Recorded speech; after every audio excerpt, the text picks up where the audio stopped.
that note, David, over to you.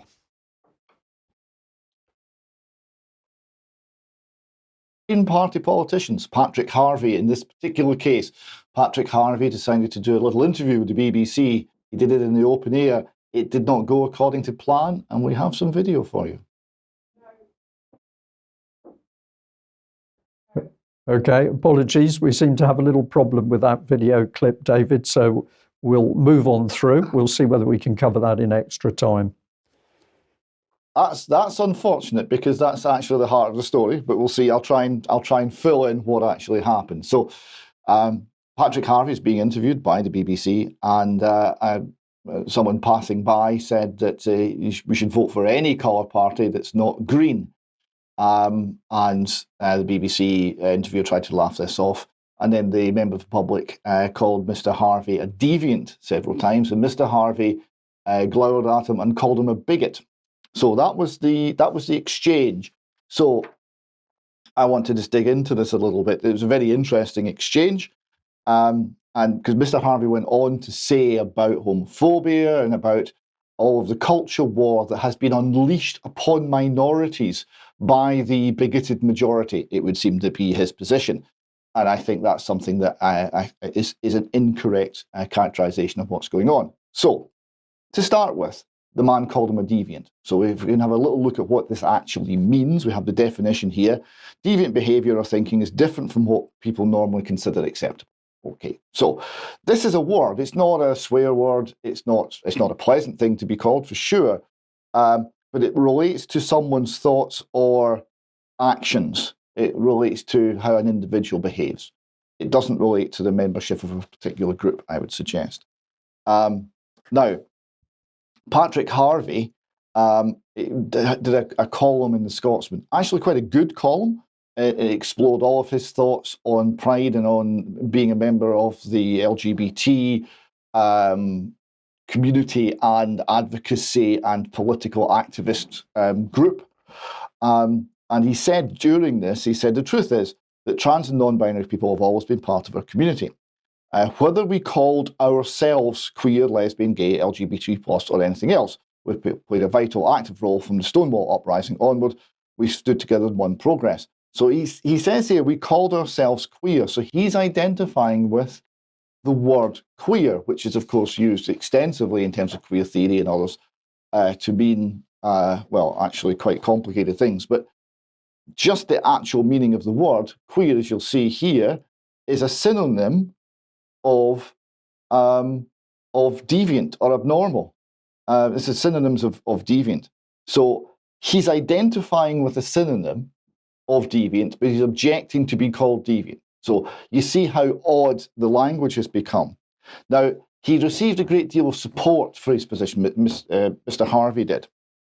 Firstly, the First Minister, of course, Humza Yousaf, he tweeted there was simply no excuse. Bigotry and hatred aimed towards anyone. Okay? He said it was disgraceful, disgusting, and completely unacceptable. He said solidarity with Patrick Harvie. Now, this is a still below here of Mr. Yousaf ranting against white people in Scotland. So there is horrendous hypocrisy over this. Bigotry and hatred aimed towards anyone apart from, it would appear, the Scots is unacceptable to Mr. Yousaf. Patrick Harvie got a lot of support in the mainstream press. Here we see the Herald saying Patrick Harvie, the homophobic abuse signals a new low. How Scotland has sunk to a new low. And the author, Neil Mackay, says, I guess a fairly large selection of the Scottish political and media world would like to stand up and take a bow today. After years of whipping up hysteria and hate around the issue of trans rights, one of Scotland's most prominent LGBT campaigners and member of the Scottish Government, Patrick Harvie, has been abused in the street, been called a deviant. Would you like to take a bow? Isn't that what they wanted? Isn't this the inevitable consequence? And make the point here that the pushback against the gender recognition, the trans ideology, the sexualization of children in schools has not come from the media. It's come from the people. The media have been doing their very best to ignore it. Mr. Harvie's also got support from the police. The police are going to investigate the use of this synonym for a word that Patrick himself identifies with. Right? So we've now got the police are going to hound down this man. they say, we hope people will come forward to help identify this individual. So they want his friends and relatives to report him to the police for this terrible use of a synonym. And it was actually it fell to the women who have been opposing this, the trans ideology in Scotland, very bravely, to actually stand up against this and make a very good point. They were having a protest on Sunday because they pointed out that Police Scotland are going to investigate the use of this word, but they weren't going to investigate or take any action when a woman protesting in Aberdeen against trans ideology and all that goes with it was punched in the face by a trans rights activist, a man dressed as a woman.